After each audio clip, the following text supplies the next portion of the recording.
하나님 말씀 히브리서 12장 4절에서 11절까지 보도록 하겠습니다. 히브리서 12장 4절에서 11절까지 한 절씩 교독하도록 합니다. 너희가 죄와 싸우되 아직 피 흘리기까지는 대항하지 아니하고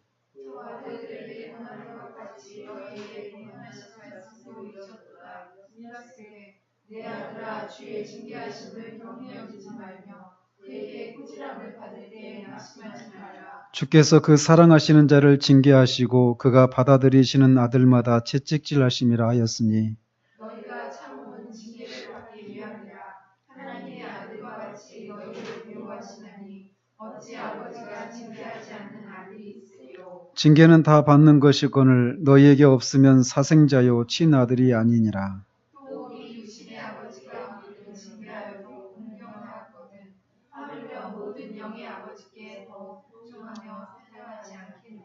그들은 잠시 자기의 뜻대로 우리를 징계하였거니와 오직 하나님은 우리의 유익을 위하여 그의 거룩하심에 참여하게 하시느니라.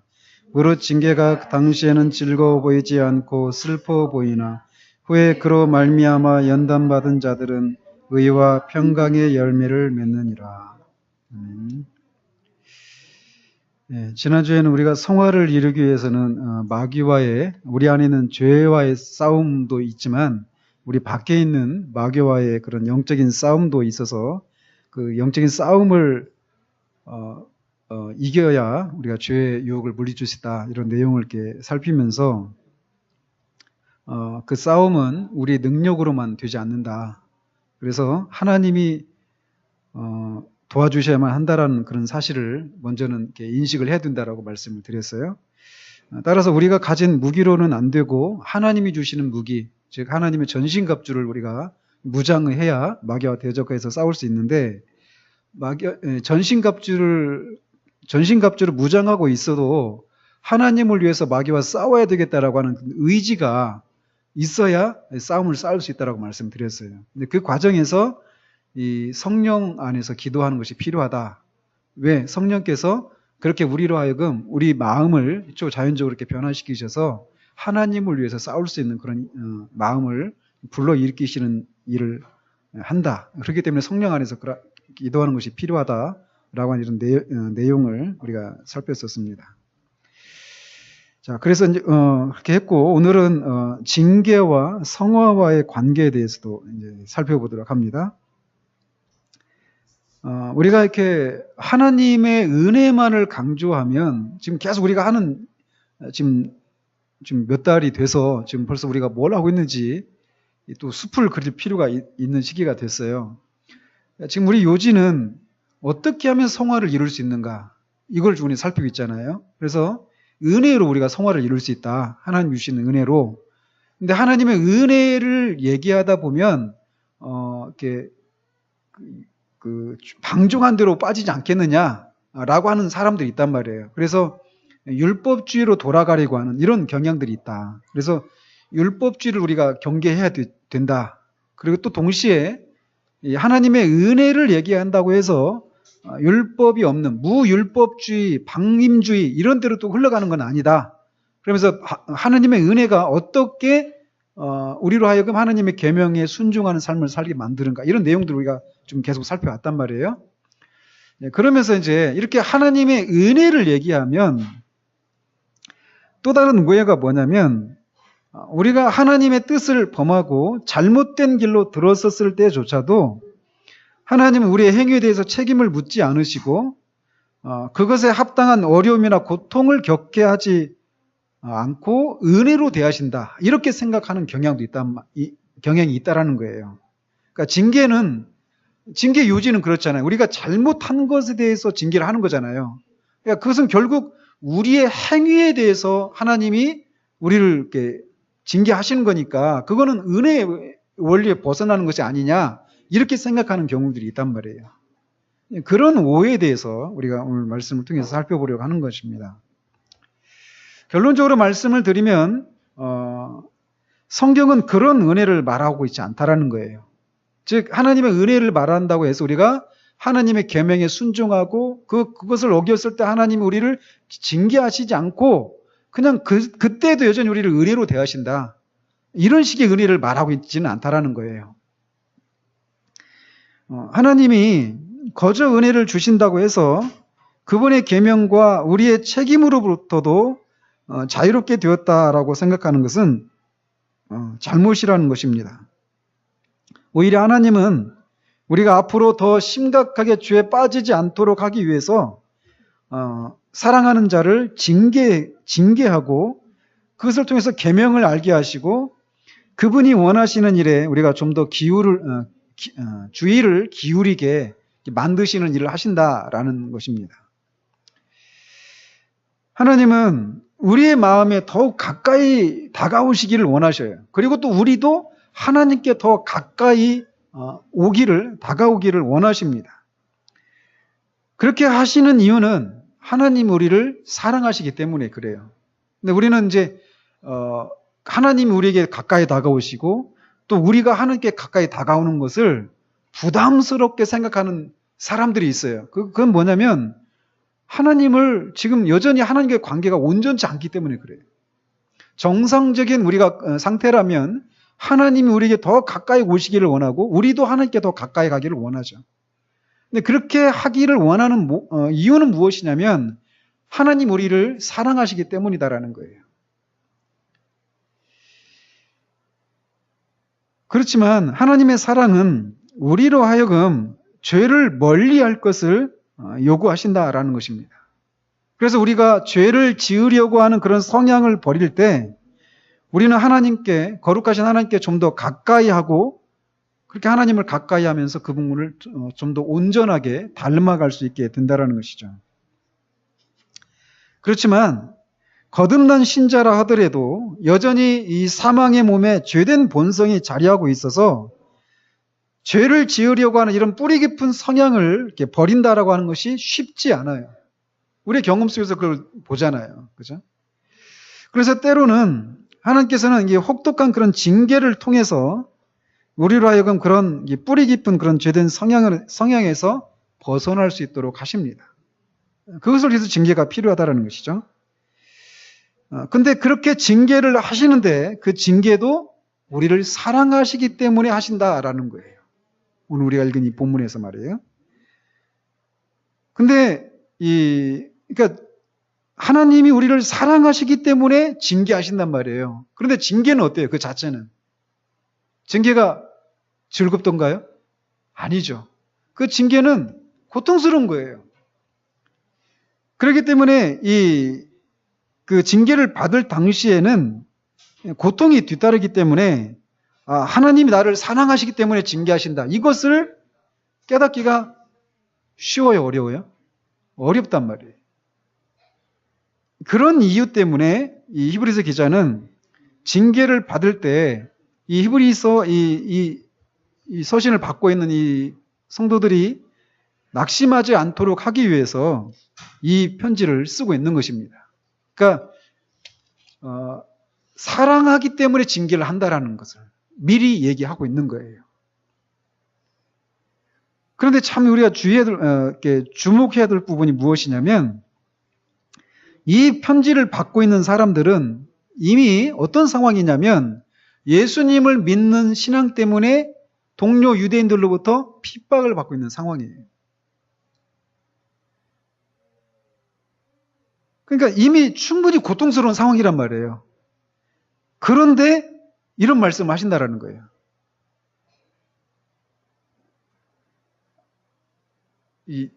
다가오십니까? 그러니까 이미 충분히 주님 때문에 힘든 상황 가운데 있는데 하나님이 이들을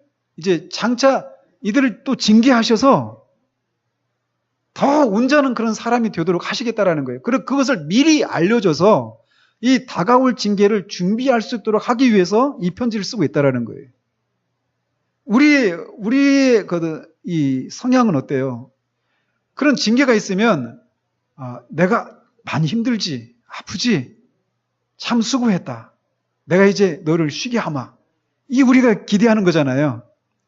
이미 그런 상황이란 말이에요. 이 사람들이 고통받고 있는 상황이에요. 그런데 징계에 대해서 얘기한다라는 거예요. 그러니까 이게 간단한 문제는 아니라는 거예요. 그러니까 징계라고 한 이것이. 그래서 이 편지를 쓴 목적이 하나님의 백성으로 하여금 장차 몰아닥칠 더 큰 시험에 대비하도록 하기 위해서 이 편지를 썼다라는 거예요. 그러니까 히브리서 이 12장인데 10장, 11장 이렇게 보면 하나님의 아들 예수 그리스도가 하나님의 뜻을 위해서 박해를 감수하셨다라고 하는 내용이 있어요. 그리고 이 믿음의 선진들이라고 부르는 이 사람들이 얼마나 많은 그런 혹독한 시련 속에서 이 믿음을 지켰는가, 이 얘기를 이렇게 기록하고 있습니다. 왜 이런 얘기를 했을까요? 이것은 이 히브리 신자들이, 결국 우리들도 마찬가지예요. 이 신자들이 이렇게 우리 앞서서 고난을 이렇게 받고 그것을 견딘 신앙의 선배들, 우리 주님을 포함해서 그런 신앙의 선진들을 기억하면서 현재와 미래에 있을 박해에 대비토록 하기 위해서 이 편지를 썼다라는 거예요. 즉 히브리서 기자는 신자들을 영적으로 무장시키기 위해서, 이 달가운 얘기는 아니잖아요. 그죠? 이미 충분히 고통스러운데 더 큰 시험이 있을 거다. 이런 얘기가 달갑지가 않죠. 그런데도 이것이 반드시 필요하다라고 하는 그런 판단 아래에 하나님의 징계에 대해서 말하고 있다는 것입니다. 저 히브리서 저자는 우리 마음 깊숙한 곳에 일어나는 그런 물음, 즉 하나님의 징계가 과연 어떤 유익을 가져다 주는가, 이런 물음에 답하고자 한 거란 거예요. 우리는 이 고난을 즐거워하는 사람들이 아니잖아요. 고난 자체를. 그죠? 그렇기 때문에 이런 얘기가 참 어떻게 보면 위로가 안 될 수도 있어요. 충분히 힘들단 말이에요. 지금 그렇지 않아도. 그런데 더 큰 그런 고난이 있을 거다. 이거를 미리 이제 얘기하고 그것을 준비할 수 있도록 얘기한다라는 거예요. 근데 그것을 준비하는 방식이 무엇이냐면 징계라는 거예요. 이게 복음으로 들립니까? 이게 가벼운 문제가 아니라는 것을 제가 먼저 우리가 알고 접근을 해야 된다는 것을 말씀드리고 싶은 거예요. 히브리서 저자는 7절에서 이렇게 말합니다. 너희가 참음은 징계를 받기 위함이라. 이거 얼마나 고통스러운 얘기예요. 지금 주님을 믿는 것 때문에 인내하고 막 그 고난을 참고 있는 상황이에요. 그런데 그 참는 이유가 무엇이냐면 징계를 받기 위함이래요. 우리 오늘날 교회 안에서 흔히 듣고 있는 그런 메시지가 아니죠. 하나님은 때로 우리를 그분이 원하시는 사람으로 만드시기 위해서 고난을 주신다라는 거예요. 이 점을 기억할 때 우리는 고난이 우리를 징벌하기, 벌을 내리는 그런 것도 아니고 또 아무런 뜻 없이 주어지는 것이 아니다라고 하는 사실을 깨닫게 됩니다. 즉 징계는 징벌이 아니라는 거예요. 징계와 징벌을 구분해야 됩니다. 그죠? 그렇지만 징계가 징벌이 아닌 것은 분명하지만 고통이 없다라고 하는 것을 의미하지는 않아요. 징계는 분명히 고통스러운 것입니다. 하나님의 징계를 받을 때 상당한 고통이 따릅니다. 하지만 성경은 하나님이 우리를 징계하시는 목적이 우리를 해치려고 하는 것이 아니다라고 말씀하고 있어요. 우리는 이런 말씀, 우리를 해치기 위해서 하나님 우리를 징계를 허락하시는 것이 아니다라고 하는 것을 아니라는 이런 말씀에 힘입어서 징계 그 자체는 고통스럽지만 인내할 수 있다라는 거예요. 그렇게 할 수 있도록 이것을 지금 기록하고 있는 거예요. 히브리서 12장을 잘 살펴보면 징계라는 용어가 이 징계가 어떻게 어떤 그런 유용성을 갖고 있는가를 설명하면서 부모가 자녀를 양육하면서 이렇게 하는 그런 이렇게 징계하는 것을 이렇게 빗대서 설명을 하고 있는 것을 봅니다. 즉 부모가 징계를 하는 목적은 자녀가 잘못한 것을 바로잡기 위한 거잖아요. 그죠? 근데 히브리서 기자는 지금 하나님이 내리시는 징계는 그런 것 정도를 넘어선다라는 거예요. 우리가 잘못한 것을 바로잡는 것을 넘어서서 앞으로의 시련을 극복할 수 있도록 우리를 준비시키고 또 우리를 올바른 성품을 이렇게 가진 사람, 즉 그리스도를 닮은 사람으로 이렇게 만들어 가시기 위한 목적으로 징계를 허락하신다라는 거예요.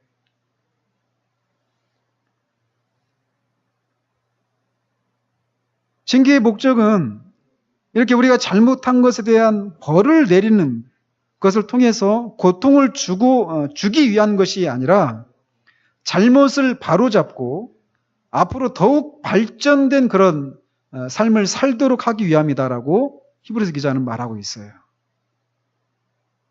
왜 근데 이런 징계라고 하는 수단을 통해서 우리를 이렇게 다루셔야 되는가? 좋은 말씀을 하시면 참 좋을 것 같은데.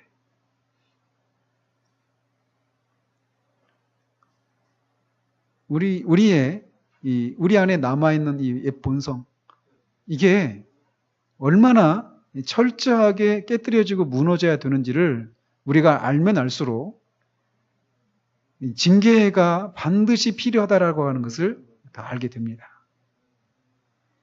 사무엘 볼턴이라고 하는 사람이 이렇게 말을 했다고 그래요.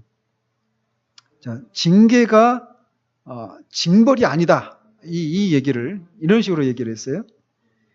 그리스도는 우리가 받아 마땅한 죗값을 짊어지고 하나님의 정의를 온전히 만족시키셨다. 따라서 하나님은 다시 죄를 이유 삼아 우리를 징벌하지 않으신다. 만일 그렇게 하신다면 그리스도에게 모든 죗값을 치르라고 하시고 또 우리에게 부분적으로 책임을 지라는 의미밖에는 안 될 것이다.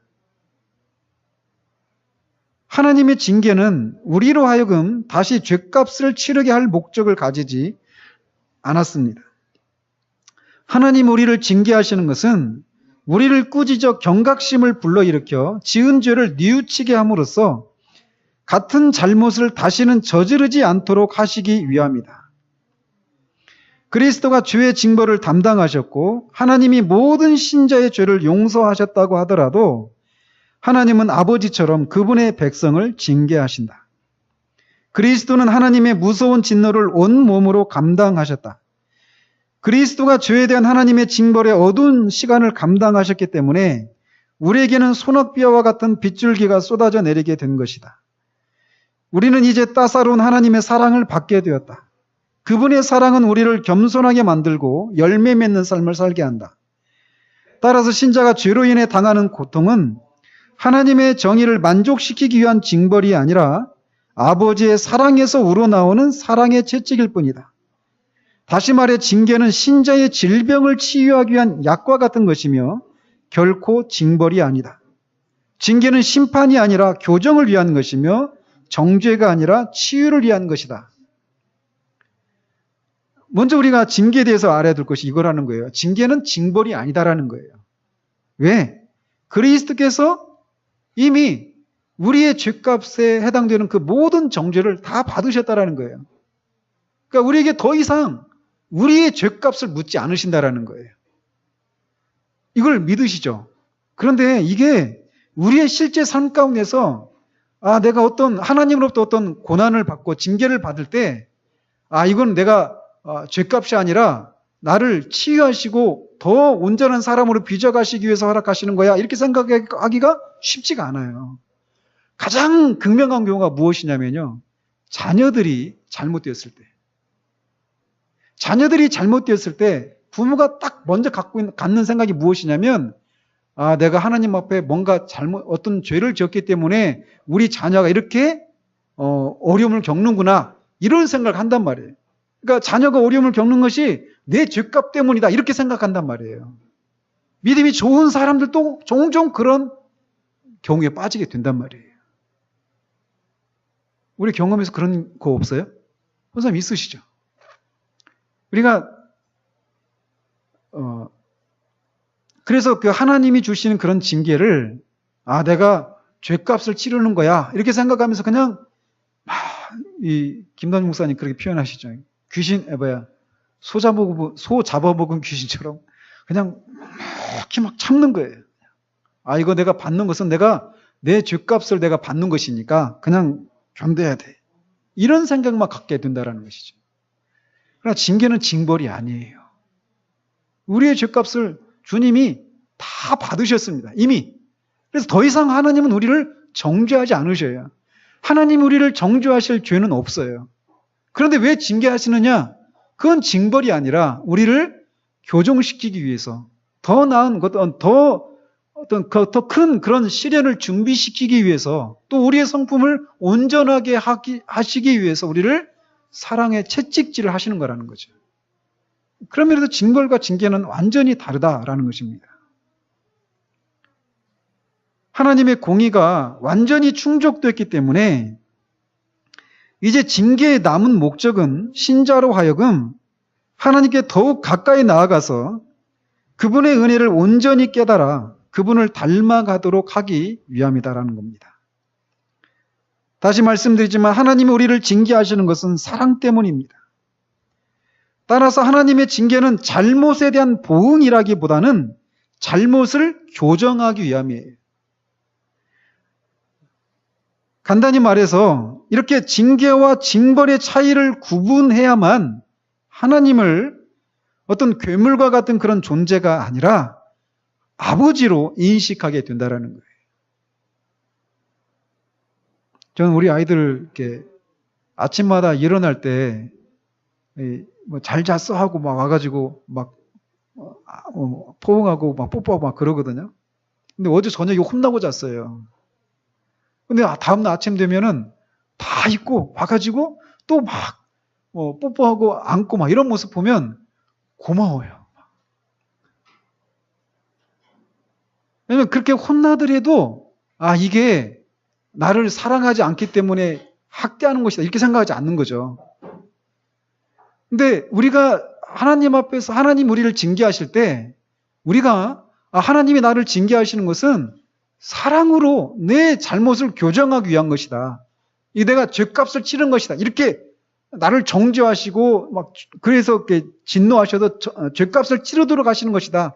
이렇게 해서 하나님을 그렇게 나를 정죄하는 하나님이 아니라 나를 사랑하시는 하나님으로 생각하는 것은 하나님께 영광을 돌려드리는 행위란 말이에요.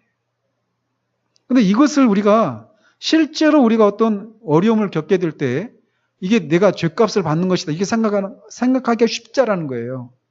징계의 그 참 목적을 잘 잊은 채. 그러나 그것이 아니다라는 것입니다. 고난을 겪는 것은 징벌이 아니라 징계입니다. 아버지 하나님은 우리를 바르게 하고 훈련하기 위해서 여러 가지 어려움을 주셔요. 그렇지만 그분이 그렇게 우리가 어려움을 겪고 막 고통하는 그런 것을 즐거워하시는 그런 괴물 같은 존재가 아니시다라는 거예요. 하나님은 우리들을 귀하게 여기셨으므로 하나님의 아들 예수 그리스도의 생명으로 우리를 사셨습니다. 그렇게 큰 대가를 치르고 구원해낸 그런 존재를 하나님이 해롭게 하실 이유가 전혀 없다라는 것이죠. 그렇다면 징벌을 위해서 이렇게 고난을 주시는 것이 아니라면 왜 하나님은 그것을 허락하시는 것일까? 이것에 대해서 10절에서 이렇게 말을 합니다. 하나님은 우리의 유익을 위하여 그의 거룩하심에 참여하게 하시느니라.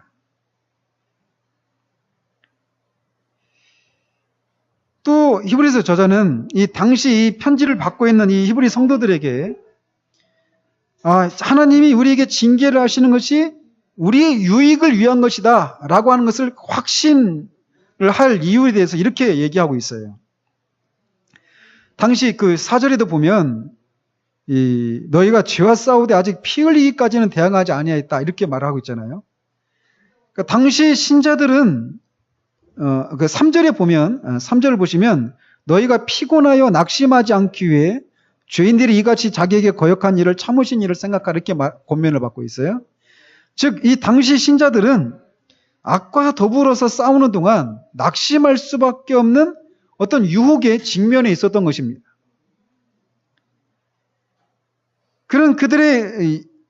그래서 이 히브리서 기자는 이런 그들의 연약함을 가볍게 이렇게 질책하면서 너희가 죄와 싸우되 아직 피 흘리기까지는 대항하지 않았다 이렇게 말을 하고 있어요.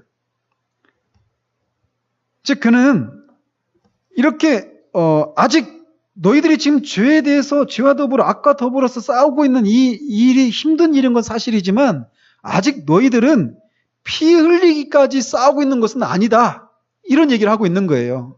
그런데 지금 아직 피 흘리기까지도 싸우고 있지 않은데 이들이 그 피 흘리기까지 싸우는 것보다는 약한 정도의 그런 고난 앞에서 낙심하고 있는 상황이란 말이에요. 지금 이브리 성도들이. 그래서 그렇게 낙심해서 죄에 굴복하는 일이 없도록 하기 위해서 이제 이 편지를 쓰고 있는 건데 그가 지금 말하고 있는 것은 이 고난이 하나님이 그 히브리 성도들을 저버렸다라고 하는 표시가 아니라 그분이 여전히 그들을 돌보시며 관심을 쏟는 표시라는 사실을 일깨워주고자 했던 거예요. 우리가 그런 생각 많이 갖잖아요. 고난을 겪을 때 하나님이 나를 사랑하신다면 나를 이렇게 두실 수가 있을까? 이런 생각이 들 때가 있잖아요. 히브리 성도들도 지금 동일한 상황 가운데 있었단 말이에요. 그래서 히브리서 저자는 일시적인 고난이 하나님이 버린 것이 아니라 징계하고 계시다는 사실을 일깨워줌으로써 고난을 죄에 맞서 싸울 기회로 삼으라고 권고하고 있는 거예요. 히브리서 저자는 기독교로 개종한 유대인 신자들에게 하나님이 그들을 해치려고 하는 것이 아니라 아버지가 자식을 대하듯 그들에게 올바른 성품과 행위를 가르쳐 장차 그런 축복에 이르도록 하기 위해서 징계를 허락하셨다라고 하는 사실을 확신시켜주고자 합니다. 이런 이유에서 11절은 후에 그로 말미암아 연단받은 자들은 의와 평강의 열매를 맺느니라 라고 말씀하고 있어요. 그러니까 징계를 받는 목적이 하나님이 너희들을 해치기 위한 것이 아니라 또 하나님 너희를 버린 것이 아니라 사랑의 동기 때문에 징계를 허락하시는 것이고 그 징계의 목적은 너희들을 유익하게 하기 위한 건데 그게 무엇이냐? 나중에 의와 평강의 열매를 맺도록 하기 위해서 징계를 허락하셨다라고 얘기한다는 거예요. 근데 징계 자체는 고통스러운 거예요. 그래서 징계를 받는 그 당시에는 그게 그렇게 귀에 다가오지 않아요. 왜 꼭 이런 방식이어야만 하는가? 좀 더 편안하고 쉬운 방법, 그런 길로 인도하시지 왜 이렇게 나를 고통스러운 그런 상황을 통해서 이런 목적을 이루시는가 생각할 수 있는데 그래서 하나님 나를 사랑하시지 않는 거 아닌가? 아니면 이것이 내가 어떤 죄를 범했기 때문에 죄값을 치르고 있는 것은 아닌가? 이런 생각하기 쉬운데 그것이 아니다라고 얘기해주고 있단 말이에요. 이런 것을 우리가 염두에 둘 때 우리는 삶에서 일어나는 모든 고난이 잘못에 대한 하나님의 징벌이라고 하는 생각을 피할 수 있게 된다라는 겁니다. 징계는 잘못을 바로잡기 위한 것일 뿐 아니라 앞날을 대비하게 하는 역할을 합니다. 그래서 하나님은 그 징계를 통해서 우리를 더 크게 사용하시기 위해서 또는 죄를 짓지 못하게 하시려고 아니면 이 두 가지 다 죄를 짓지 못하게 하거나 그런 과정을 통해서 우리를 더 크게 사용하시기 위해서 시련을 주시기도 하신다라는 겁니다. 하나님은 우리의 아버지로서 우리에게 무엇이 가장 필요한지를 아십니다. 하나님은 그런 사랑에서 우리를 징계하시고 우리로 하여금 더욱더 온유하고 굳센 마음을 가진 사람이 되게 하신다라는 거예요. 그러니까 우리가 자꾸 신앙의 목적을 아까 우리가 찬양을 부른 것처럼 정말 그리스도를 닮은 사람으로 우리가 빚어져 가는 것 여기에 우리 신앙의 목적이 있단 말이에요. 근데 자꾸 우리는 그런 것보다도 내가 원하는 좀 더 편안하고 좀 더 이렇게 고난이 없고 안락한 그런 삶을 사는 것을 기대하는 것이 많아요. 하나님을 믿는 신앙을 통해서. 그것을 위해서 하나님께 순종하고. 근데 하나님이 우리를 부르신 목적은 오전에도 말씀드렸지만 우리를 거룩한 사람으로 빚어가시기 위해서요. 그리스도를 닮은 사람으로, 하나님을 닮은 사람으로. 근데 그 하나님을 닮는다, 그리스도를 닮는다라고 말할 때 그 닮는 것은 가장 중심에 무엇이냐면 성품이에요. 성품이. 그래서 우리를 그리스도의 성품을 소유한 사람으로, 하나님의 성품을 소유한 사람으로 빚어져 가시기 위한 방식이 무엇이냐면 고난을 통한 징계라는 거예요. 근데 하나님이 우리에게 무엇이 필요한지를 하나님이 가장 잘 아신다라는 거예요. 이게 인정하는 게 쉽지 않습니다. 저는 종종 있잖아요. 하나님 앞에 이렇게 어떤 것을 놓고 기도하다가 그게 이제 안 이루어지는 경우들이 많아요. 그러다가 힘든 시간을 막 보내죠. 그게 안 되면 우리가 힘들잖아요. 그러다 결국 어떤 고백을 하면서 그 상황에서 이렇게 벗어나게 되냐면 하나님이 옳습니다. 주님이 옳으십니다. 주님이 저보다 선하시고 저보다 지혜로우시고 저보다 거룩하시고 능력이 많으십니다. 하나님을 인정하는 것. 거기에서 우리 안에서 일어나는 모든 소란스러움들이 잠잠해지게 됩니다. 간단하죠. 하나님은 우리 아버지로서 우리에게 무엇이 가장 필요한지를 아신다. 여기에 아멘 하기가 쉽지가 않다니까요. 근데 하나님이 그러셔요. 우리보다 우리 자신을 잘 아셔요. 그래서 우리는 이것이 아니라 좀 다른 방식으로 경제적으로 어려움을 겪고 있으면 하나님이 그냥 좀 한목에 몇 억씩 탁탁 그렇게 까마귀를 통해서 공급해 주시면 얼마나 좋을까. 몇만 원. 감질나게. 근데 하나님 우리를 아신다는. 근데 그때 우리가 굉장히 막 외롭고 막 힘든 시간을 보내잖아요. 그런 때. 근데 그런 과정을 통해서 하나님 우리를 빚으신다라는 거예요. 그런 과정을 통해서 우리를 이렇게 온유하고 또 굳센 마음을 가진 사람이 되도록 하신다라는 거예요. 그래서 언젠가 그때 찬양 가사 있죠. 우리 카페 올려놓은 찬양 중에 나는 은혜로 구원받은 죄인입니다. 이런 찬양이 있죠. 근데 거기 그 댓글을 제가 남겼었잖아요. 저는 하나님이 제가 바라는 것을 주시지 않은 것이 감사하더라고요. 진짜.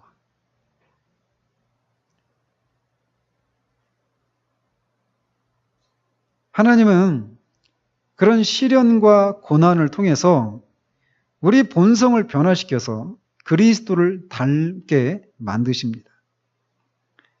그리스도는 그분의 고난을 통해서 우리의 연약함을 치유하시는 분이시다라고 4장 15절에서 말하고 있어요.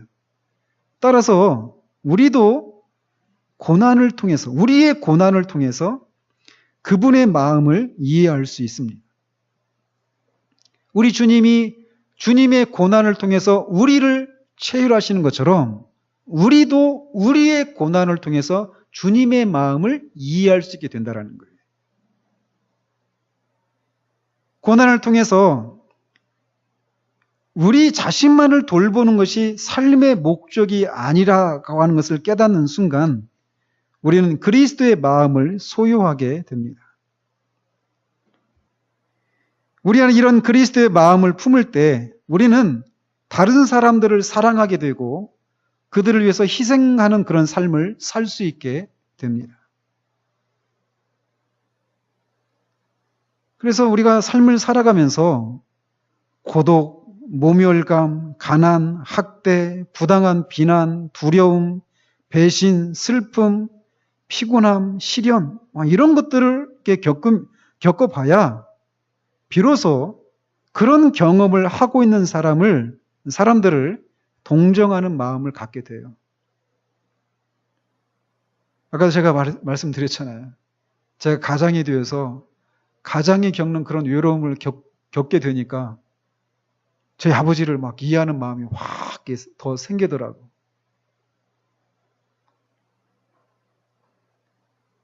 징계 그 자체는 고통스러운 것입니다. 그런데 그런 징계를 통해서 우리는 고통당하는 사람을 동정하는 마음을 갖게 만든다라는 거예요. 물론 이렇게 고통당하는 사람들을 돌본다고 해서 우리 자신에게 특별한 이익이 주어지지 않을 수도 있습니다.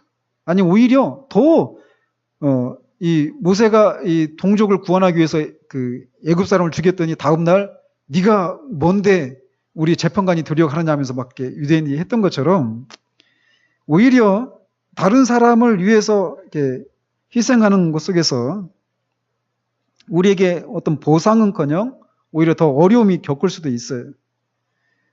하지만 우리 자신이 그런 고통을 겪음으로써 슬픔을 알게 되면 우리 안에서 어떤 마음이 생기느냐면 부드러운 마음을 갖게 되는 거예요. 그래서 그런 고통을 나와 같은 그런 고통을 겪고 있는 다른 사람들을 이해하는 마음이 생겨나게 되는 거예요. 그래서 하나님의 백성과 하나님의 목적을 위해서 헌신하게 된다라는 겁니다.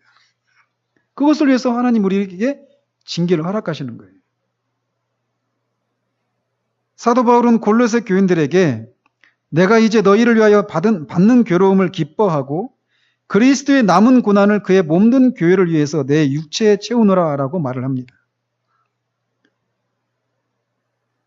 결국 이 말은 고난을 겪음으로써 그리스도의 고난에 동참하게 될 뿐만 아니라 그분의 마음을 갖게 된다는 사실을 가르쳐주고 있습니다. 그리스도가 고난을 당하신 것 같이 우리도 고난을 당하게 되면 그분의 사랑을 알게 되고 우리도 그분처럼 다른 사람을 사랑하는 마음을 갖게 됩니다. 이렇게 고난을 통해서 우리를 이렇게 부인하는 그런 법을 배우게 될 때 우리 자신만의 유익에 집착하는 마음을 버릴 수 있게 돼요. 그러니까 어때요? 성숙한 사람에게는 고난이 많을까요? 적을까요? 많아요. 성숙한 사람이 되기를 원하십니까? 아니고. 근데 그런 과정을 통해서 우리를 하나님이 빚어가신다는 거예요. 그러니까 여기에는 눈물이 있는 거예요. 여기에. 막 기독교 신앙이라고 하는 게 막 씩씩하고 신나고 즐겁고 막 이런 요소만 있는 게 아니에요. 그런 즐거움 요소가 있죠, 분명히. 근데 거기에는 눈물이 있어요. 고통이 있어요. 아픔이 있어요. 막 자지러질 것 같은. 근데 그런 과정을 통해서 하나님 우리를 빚어가신다는 거예요.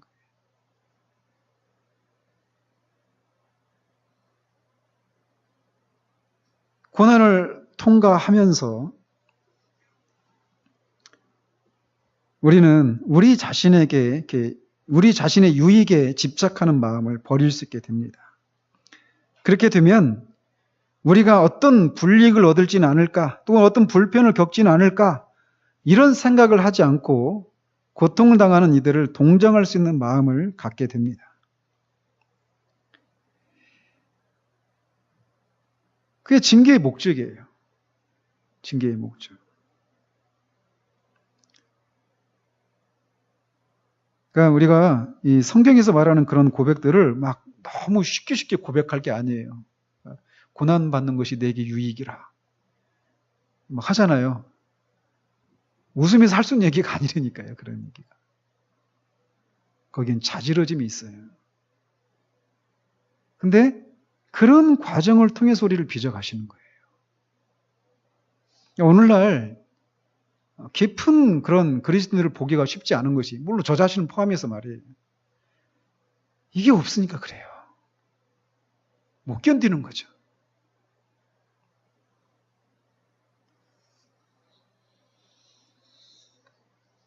아까도 오전에 제가 헌금 기도하면서 이렇게 말씀드렸지만, 하나님이 우리를 어떻게 다루셔도 하나님이 안심하고 우리를 다루실 수 있는 그런 사람. 우리가 그런 사람이 되어야 되지 않겠어요? 근데 그게 쉽지가 않다니까요. 고통스러워요. 고난은 우리를 강하게 만들 뿐 아니라 세상의 것에 집착하는 마음을 없애주기도 합니다. 그래서 고난을 통해서 이 세상의 모든 것이 덧없고 일시적인 것을 깨닫게 되고, 그렇게 될 때 세상 것을 위해서 살려는 마음이 우리에게서 사라지게 돼요. 그렇게 될 때 우리는 구세주가 사셨던 대로, 즉 예수님의 사신 방식은 그렇잖아요. 미래의 영광을 바라보면서 이 현재의 그 고난을 기꺼이 감수했잖아요. 그죠? 이런 방식의 삶을 우리도 살게 된다라는 거예요. 즉 세상이 제공하는 즐거움에 더 이상 우리가 눈을 돌리지 않게 된다라는 것이죠. 세상의 즐거움과 영광의 매혹을 느끼지 않기 때문에 그런 것들에 덜 집착하게 됩니다. 또 세상에서 가장 즐거운 일이라고 하더라도 결국 일시적이고 헛된 것일 뿐 아니라 고통스러운 결과를 낳는 것일 뿐이라는 사실을 깨닫는 순간 그런 것을 얻으려고 삶을 허비하지 않게 된다는 거예요. 세상의 약속에 현혹되지 않기 때문에 더 이상 세상이 주는 보상과 즐거움에 삶이 지배받지 않게 됩니다. 한마디로 고난을 통해서 이 세상의 모든 유혹을 극복할 수 있는 힘을 얻게 되고 장래 세상의 약속을 바라보며 우리가 능력 있는 삶을 살아갈 수 있게 된다는 거예요. 이렇게 하나님은 고난을 통해서 우리 마음을 부드럽게 하시고 또 굳센 마음을 갖게 하십니다. 이런 것을 우리가 알게 될 때 우리는 더 큰 인내로 다가오는 어려움을 감내할 수 있는 능력을 갖게 된다는 거예요. 그래서 하나님 앞에 하나님 나를 이 과정을 통해서 나를 더 온전한 사람으로 빚으시고 나를 정말 세상으로부터 더 세상의 유혹으로부터 더 멀리 서 있는 그런 사람으로 빚어주시기를 소망하면서 그 징계를 인내할 수 있게 된다는 것이죠. 기독교인이 겪는 고난은 맹목적인 징계가 아닙니다. 고난에는 목적이 있어요. 이런 사실을 알게 되면 고난을 겪더라도 5절에 있는 것처럼 징계를 경히 여기지도 않게 되고 또 징계받는 것 때문에 낙심하지도 않게 됩니다. 그러니까 만약에 세상에 우리 혼자만 있다면 아마 징계받는 것이 쉬울 거예요. 근데 우리 혼자만 있지 않고 여러 사람과 같이 있잖아요. 교회 안에도 여러 사람이랑 같이 있잖아요. 근데 어떤 사람은 정말 하나님이 쉽게 인생이 다 잘 풀리고 자녀도 뭐 다 가는데 나는 뭐 남편도 그렇고 자녀도 그렇고 뭐 사는 것도 그렇고 다 힘들어요. 그런 비교들이 있으니까 더 힘든 거거든요. 징계를 당하는 것들이. 근데 하나님은 우리에게 무엇이 필요한지를 가장 잘 아셔요. 그런 면에서 볼 때 이런 생각을 할 수 있어요. 다른 사람은 겪지 않는 그런 고난을 겪게 되는 것 때문에 힘들 때 다른 사람은 그것을 견딜 수가 없기 때문에 아직 어리니까 그걸 허락하지 않는 거다. 하나님 그러시잖아요. 우리가 감당할 수 있는 시험 이외에는 허락지 않으시거든요. 그래서 우리가 막 하나님 나 더 큰 고난 주세요. 이렇게 할 건 아니지만 내가 고난을 받는 이것에 대해서 그 고난을 통해서 하나님이 목적하신 게 있단 말이에요. 우리를 온유하고 부드러운 심령을 가진 사람으로 빚어가시고 더 우리가 견고하고 세상의 그런 유혹에 더 흔들리지 않는 그런 사람이 되도록 하기 위해서 우리를 고난을 통해서 빚으신다라고 하는, 이 고난에 그런 목적이 있다라고 하는 것을 알게 될 때 우리는 고난을 그 자체는 고통스럽죠. 그렇지만 그런 목적을 바라보면서 인내할 수 있다라는 거예요. 주님의 삶의 방식이 그랬단 말이에요. 고통을 당한다고 해도 하나님이 우리를 해치고자 하신다는 생각을 추호도 해서는 안 됩니다. 징계가 비록 일시적인 고통을 가져다 준다 하더라도 하나님은 항상 우리를 궁극적인 선으로 인도하십니다. 이런 사실을 알게 될 때 고난을 경솔히 생각하는 마음이 사라지고 고난을 허락하시는 하나님을 원망하는 마음도 갖지 않게 됩니다. 마치 주사를 맞는 것이 그 주사 맞는 것 자체는 뭐 아프긴 하죠. 그렇지만 그 고통이 우리를 해치지 않는 거잖아요. 그죠? 그런 것처럼 하나님도 징계로 인해서 낙심하거나 그것을 가볍게 여기지 않도록 우리에게 이 히브리서 기자의 그런 징계에 대한 그런 말씀들을 통해서 우리에게 말씀해 주시는 거예요.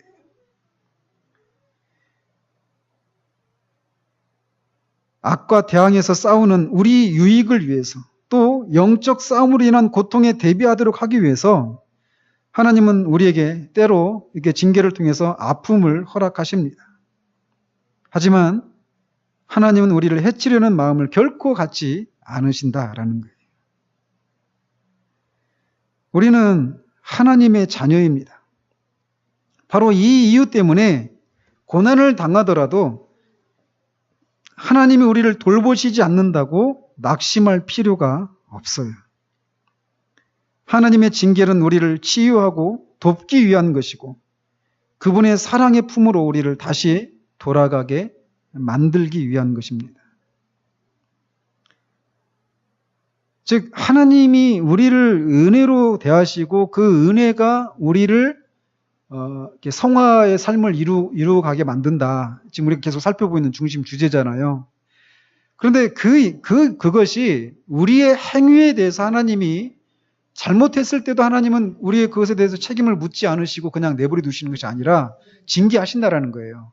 징계를 통해서 우리의 잘못된 행동을 교정하신다라는 거죠. 근데 징계가 그런 목적에 의해서만 그치는 것이 아니라 우리를 더 큰 고난을 견딜 수 있도록 준비시켜 주시고 또 우리로 하여금 우리의 성품을 온유한 성품으로 바뀌어가도록 가시게 하셔서 다른 사람을 섬길 수 있는 그런 사람으로 우리를 빚어가시기 위한 그런 목적으로 징계를 허락하신다라는 거예요.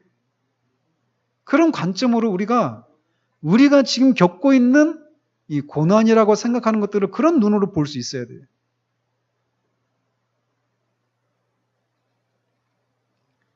마치 이 징계라고 하는 것은 이 김장할 때 그 소금을 막 절이잖아요. 그죠? 이게 없으면 이 징계라고 하는 것을 통과해서 그 징계를 통해서 연단을 받는 이런 것이 무엇인지 모르는 그런 신앙인들은 마치 그냥 숨이 죽지 않은 그런 배추처럼 활발하게 살아있어요. 씩씩하고. 그러니까 제가 누차 말씀드리잖아요. 진정한 그리스도인은 심령이 상하는 게 무엇인지 알아요. 깨뜨려진 심령, 가난한 심령. 징계라고 하는 것은 고통스러운 겁니다. 웃으면서 받을 수 있는 게 아니에요. 그래서 막 우울하고 이런 거냐? 그것도 아니에요. 분명히 슬픈 일이에요. 아픔이에요. 그런데 그 징계를 주시는 목적이 하나님의 사랑의 동기고 그것을 통해서 아까 말씀드린 그런 목적들을 이루기 위한 것이라고 하는 것을 알기 때문에 그 고난을 통과하면서 하나님께 인내할 수 있도록 구하고 그런 상황을 통해서 우리가 점점 변화되어져 가는 거예요.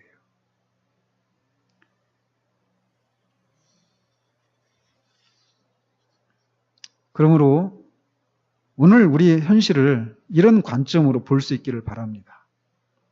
다른 사람과의 비교가 아니라 하나님 앞에서 하나님이 나를 어떻게 다루시는가 이 생각을 이렇게 하시면서 우리의 상황을 볼 수 있기를 바라요. 그리고 이런 상황을 통해서 우리가 더 온전한 사람이 되어지기를 소망하면서 하나님이 내가 아무리 막 자지러질 것 같고 정말 하나님의 손을 거두시기를 막 아무리 애를 하나님 앞에 때를 써도 하나님이 하시고자 하시는 것들을 멈추지 않으시기를 우리가 구할 수 있는 그런 우리이기를 바랍니다. 기도하겠습니다. 하나님 아버지, 징계와 성화의 관계에 대해서 우리가 살펴가고 있습니다. 하나님, 정말 주님이 가셨던 그 길을 가는 것은 그냥 아무 근심 걱정 없는 아이들이 정말 이 세상에서 아무 근심 걱정 없이 그냥 가는 것 같은 그런 삶이 아닌 것을 보게 됩니다. 얼마나 많은 고난과 아픔이 우리의 삶 가운데 있는지 모릅니다. 그런 일들을 겪을 때 우리는 내가 어떤 죄를 지었기 때문에 그 죄값을 치르기 위해서 하나님이 나한테 허락하셨다. 이런 생각을 하기가 쉽지만 징계는 징벌이 아니라고 하는 사실들을 우리가 그런 고통을 겪는 상황 가운데서도 잊지 않을 수 있도록 주님 도와주시옵소서.